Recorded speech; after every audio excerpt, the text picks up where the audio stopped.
From studios at PBS Reno, this is Wild Nevadacast. I'm Dave Santina, and I'm sitting across from a man who was recommended to us by a good friend. Rich Moreno has been on our show before. He's been on Wild Nevada many times, and he said you need to talk to John Glionna. John Glionna is a terrific author, and he's done a lot of great stuff about Nevada, and you got to talk to him. And so I said, okay, and guess who's coming to town? It's John Glionna. Here you are. Just rolled in like a bad tumbleweed. So you're here. We're recording this in early October. It'll be distributed a little bit later.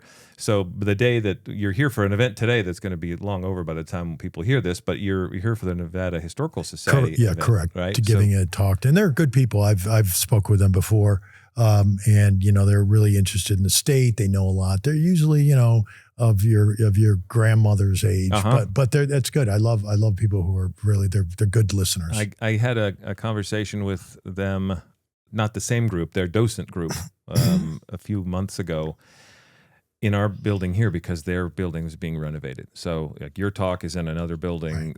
The one I gave was in our community room right up here because they're our next door neighbors, but they're having their whole building redone. And all of the docents, with few exceptions, were grandparent-like and very attentive, and when you talk about history and you talk about travel or this kinds of stuff that you write about and that we do on Wild Nevada, people who are interested in it tend to be older. They just, because you tend to be interested in that kind of stuff at a certain point. I learned not to judge, and that because I said those are exactly the kind of old ladies that blow you off the line at stoplights, when you're driving around. So they got some spark.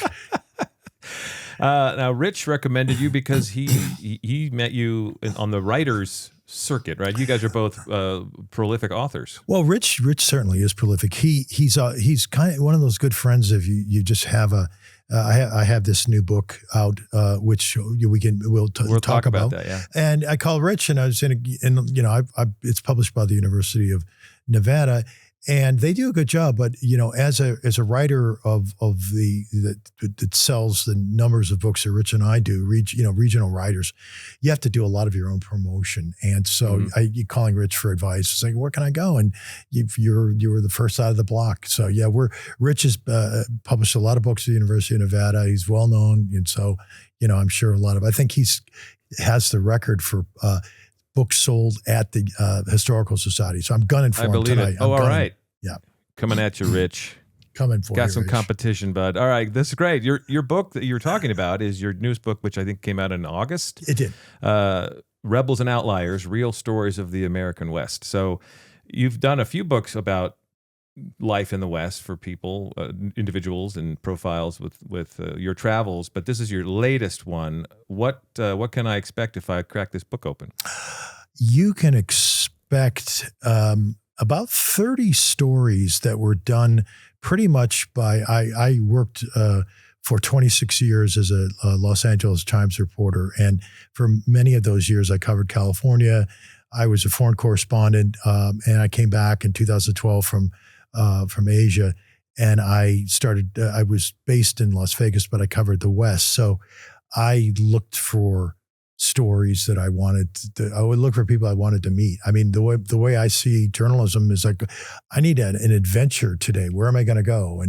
And this book is a paradigm of my first book, which was called, when I say paradigm, the title is, was Outback Nevada, and then Real Stories from the Silver State. So I wrote that book, which was published in 2022, are all stories that were already there. All these stories are collections of newspaper stories that I wrote. That book was for mostly at the Review Journal, because I was a freelance writer for them after I left the Times. And then this one, I kind of went back and said, I did a lot of really cool stuff from all over the West, so let's expand it. And so they like the idea. I love it. Yeah. So what's the kind of person that sparks your interest, that makes you want to write a story about them? Well, I mean, let's look at the people who sort of like settled our great state. I mean, we're of Nevada. I mean, there are people who came here, to come to work in the Comstock, with low in the mines, or in California, I'm trying to imagine what it would be today. These are the people who are volunteering to go to Mars because you're leaving and you're going out into an area. I mean, Nevada, it looks lonely out there from the when you're driving. It was a hell of a lot lonelier 150 years ago. I can only imagine. And when I first came to Vegas, I said to my national editor, how much of Vegas do I have to cover? Because Los Angeles looks at Las Vegas as sort of like a backyard play, for the weekend and this stuff. And I didn't really want to cover, a lot of the casino stuff. And he said, well, you'll figure it out. And so I did figure it out. And it was pretty much 70-30. I was out of the limits. And in the prologue to the book about Nevada, I wrote that I really didn't really feel that I was in Nevada till I got, north of, a few counties north of, when I was, entering. Past by Mercury. Mercury's good. I think that's a good place to start. I remember reading, and I have driven out of Vegas so many times, and I remember that drive, and you describe it beautifully. I got to say, if you haven't read John's work, please, I get no kickbacks from recommending these books. I'm just telling you. Your style is really enjoyable to read because you evoke that feeling of anyone who's ever driven that road feels it and recognizes immediately what you're talking about. And I think that your feeling was similar to what it felt like for me, where you go past, I think it's Indian Springs, and there's an Air Force base there, right. And then there's a Mercury, the turnoff that has the fence to Area 51, and then you take that the road goes from 4 lanes to 2-lane, and then you are into it. And then, you pick a couple of wines and you're heading toward Beatty, but it's going to be a while. It's going to be a while. And that's a different kind of place. Yeah. Right. And that you go by the Alien Brothel where you can buy. Oh, right. The Alien Brothel. And the little store there where you can buy stuff. And, that's right. I've been to all of the places. I was not a client at the brothel, but I've been in there. I slept in their parking lot once. Did you? Yeah, years ago, before it was an alien brothel. The previous incarnation, I forget what the theme was then, Wild West or something, but yeah, their parking lot made for a great sleep.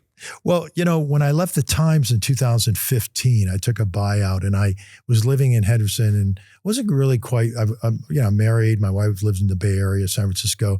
But I covered California for a long time. So I was kind of a freelancer and doing it on my own. I had a house and I thought, I'm going to just put my shingle out here. And I went into the Review Journal, the local paper. And a friend of mine was the city editor. And I said, you guys do a really good job covering Clark County.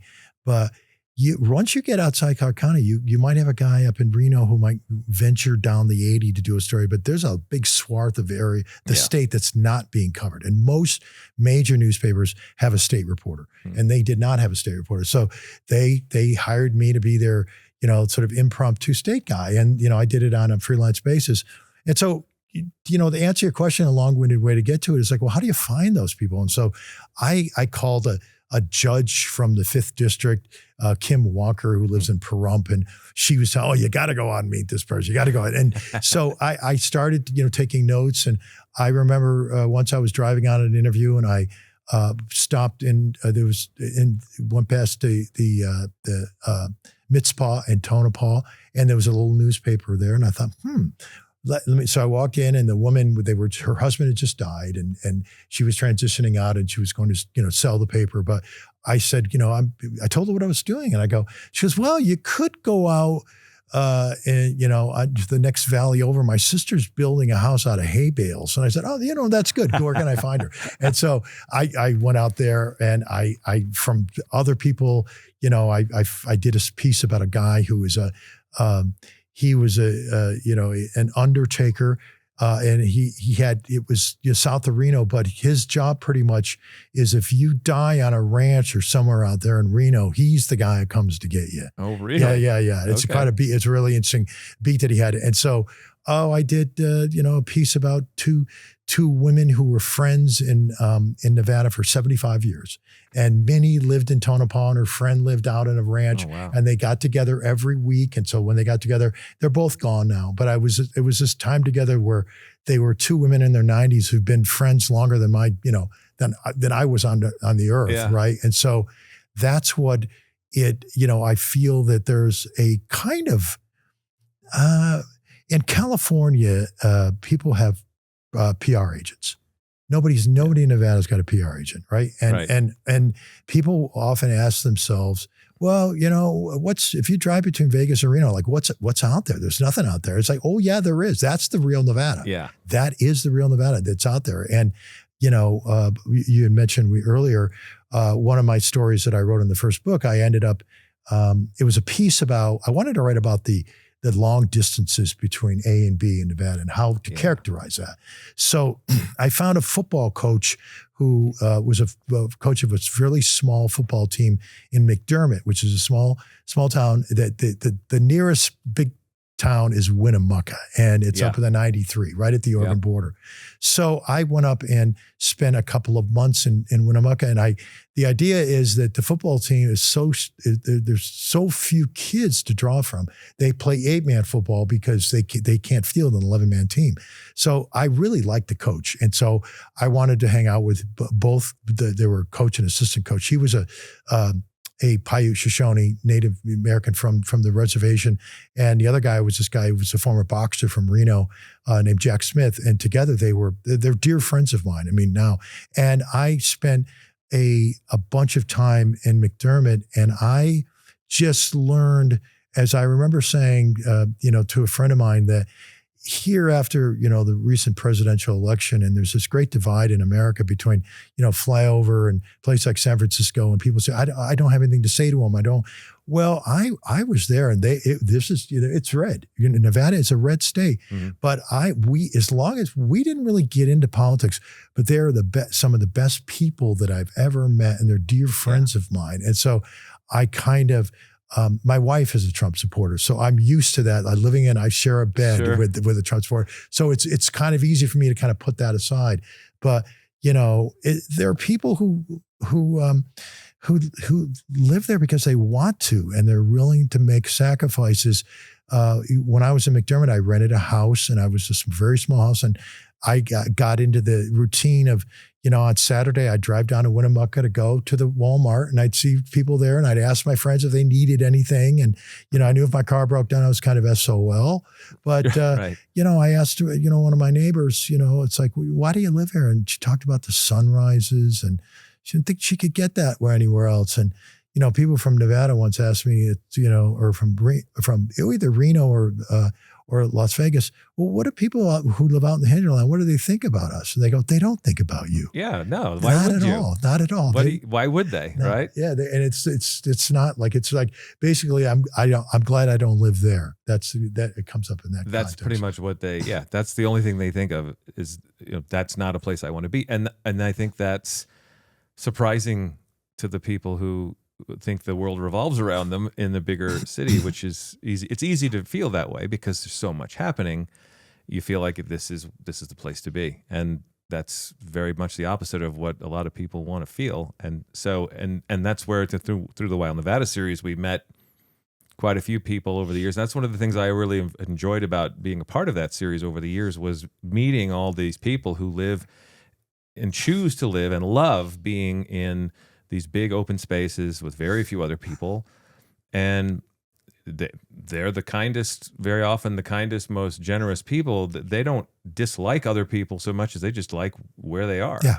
Yeah. There's this, they're worried about their kids growing up and, getting work and being good adults. And they have the same thing that people in the city, their concerns. They just, when they get up probably earlier in the morning because of what they're doing if they're working in farms and ranches and stuff. But, it's a long day. I remember living in McDermott. I would walk across the 93 there was one casino in town, the Say One Casino. And I was a local, and I the big trucks would come in and cars would come by, and people would look at me and think, probably, look at that guy. How does he live out here? Very easily. Well, that's one of the things I enjoyed about the book you mentioned. You didn't name it. You're not doing your own PR hard enough here. I'm going to do it for you. It's called No Friday Night Lights: Reservation Football on the Edge of America. That's the McDermott book, and that was a few years ago. That came out last year. Oh, last year. Yeah, last year, and so it was published by the University of Nebraska. They do a lot of very good sports books, and so I will tell you is interesting, sort of anecdote about that book is I had a book contract and I went out and I pitched it to them. I said, I'm going to spend a season with it. I mean, the last season, these kids didn't have a season because they couldn't get enough kids to play. And the last season they did have a season, they were outscored 398-2. Amazing. And so I went out and I got there in August. I spent a few months there. And so the first game was in early September.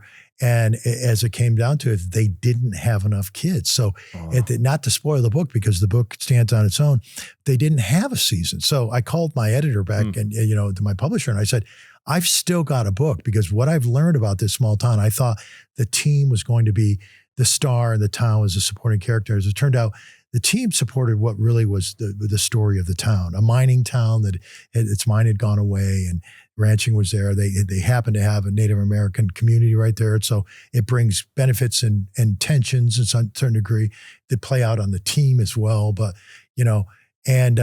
that's a reviewer for the Los Angeles Review of Books loved my book, but he said there wasn't enough football. Yeah, they probably agree. Yeah. They would have probably liked to play more. And by the way, they just won a game and first game in a couple of years. And I called up the coaches and I did an interview for I do a blog and Jack Smith described what Gatorade felt like going down your back. It was just like, they just don't get to celebrate wins. I loved that. I read that article, that blog post, and it's on your website, johnglionna.com. Correct. Yeah. So if you're hearing this conversation and you'd like to read the stories that are motivating it, I highly recommend you go read the blog and get copies of the books. But the blog it covers a lot more than the subject matter in the books. So if you get more of John's story, and it's fascinating. You're an interesting dude besides the books that you write. I tell people this is all I've ever done. I was on my, college newspaper and I wanted to be a journalist, but I wanted to use journalism as a springboard for adventures.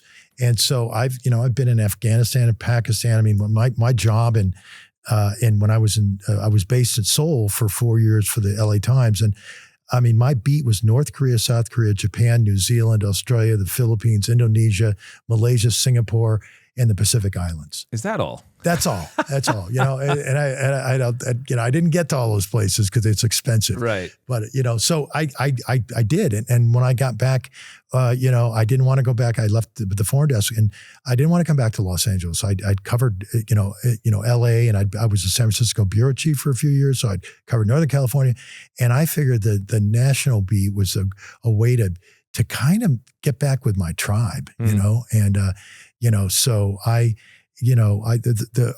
stand by the stories from Nevada. They're all wonderful stories, and I remember all of them. But when the book was published, I went back to my editor at the University of Nevada. I said, I was a writer I had a bigger, swath of places to cover, and so I got the rights from the Times, which they very generously allowed me to do, because if you don't know anything about the publishing industry, reporters don't own their own stories after they're published. They get paid to write them, and then the newspaper owns them.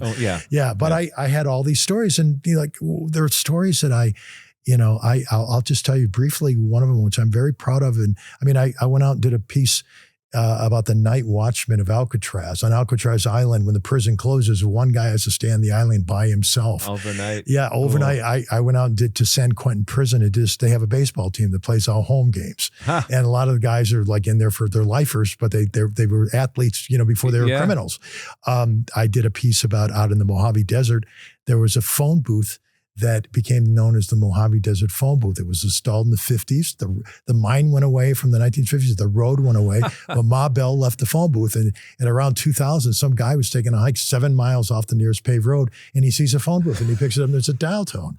And so people started calling from all over the world. So I said to an editor, I want to go out and answer the phone for a day. And it was fun. Oh, yeah. Great. It was fun. It was fun. So who calls? All over, people from all over. They're just from Germany, in fact, I wish I brought the book because I would read you the lead, because the lead talks about who calls in from all over. People from the road, people want to hear to make a sound in the desert.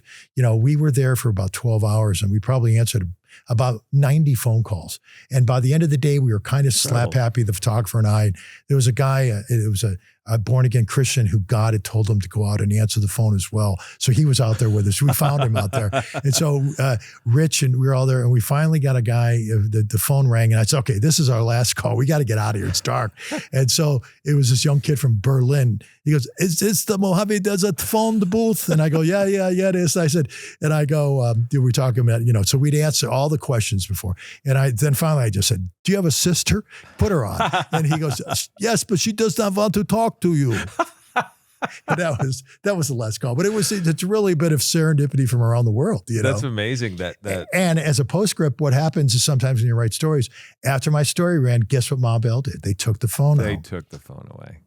Of course. Yeah, of course. Of course. So if I call any of you and I want to do a stories about your business, don't invite me, because it'll probably be closed after I interview you. We can't have nice things. The kiss of death. Yeah. John Glionna, the kiss of death. That's not the nickname you want. Speaking of flirting with death, I got to tell you, something I read about made me raise an eyebrow, because one of the things over the years of Wild Nevada that we would learn when we would talk to someone at an old ghost town, and we'd go out to a mine shaft, and they'd talk about, don't you ever go in there. That's incredibly dangerous. But you've been denim hunting with people in some of these old mine shafts. What is that about? God, I met Ron Bomarito, who is a guy who owns an antique store, and I did a piece about Ron. And he has all these artifacts from Civil War artifacts, because a lot of them, when the soldiers came out after the Civil War, in Union and Confederate alike, they came out and they came west, and Nevada was just become a state. Is it 1860? 1864. 1864. So the war was just over, and they came out, and so there was a guy that. He had his dress uniform, and he was a Union or an officer in the Confederate Army, and he became, I think, the county's first lawyer. But his name to me just resonates the West, and the name is Moses Tibbs. Oh my! It's just such a wonderful Western name. That's the name of a series. Why is that not already out there? Streaming every day. Moses Tibbs. Yeah. And then Ron told me that that he went out and did they went for blue jeans, and we're and I don't know Nevada listeners that. Our state, the Silver State, plays a big role in the blue jeans that are worn around the world, because the person that Levi Strauss was a tailor in Nevada, and he started to make these clothes that were made. They were the Carhartt of the day, and they were tough. They had stitching. So a lot of men, and a lot of accidents happen or things happen where the men are gone, but sometimes they left their denim behind. So if you can find denim there, it is an incredible collector's item. So yeah, we went into some places that we probably shouldn't have. Yeah, I believe it. Yeah. So why would they leave it behind? I imagine, naked miners coming out of these tunnels. Were these worn as overclothes? Overclothes, and I think they might have taken them off. Could have been cave-ins that happened. But yeah, there's more than you would think, and it's it's a good question. Why were they there? But I just assumed that they were part of the you can find tools there and stuff, and they might have changed. But yeah, I mean, I've told a lot of stories about Nevada, and I think I've got a good. But if I had a moment and I wanted to tell you the story that I never got to write, and to me was the best story ever about Nevada, and I was driving from McDermott back to Vegas after doing a story early on about the football team, and I stopped at a diner, a roadhouse along Highway 50, and I was in the roadhouse, and it was I won't name it, but it's the roadhouse where you eat these huge burgers and so I was there, and we were having coffee. We left at dawn, and we were just eating. And I was sitting there with a photographer, a colleague of mine, and there was a guy working on tables over there, and he looked at me, and he held the gaze as long as an kind of an uncomfortable way.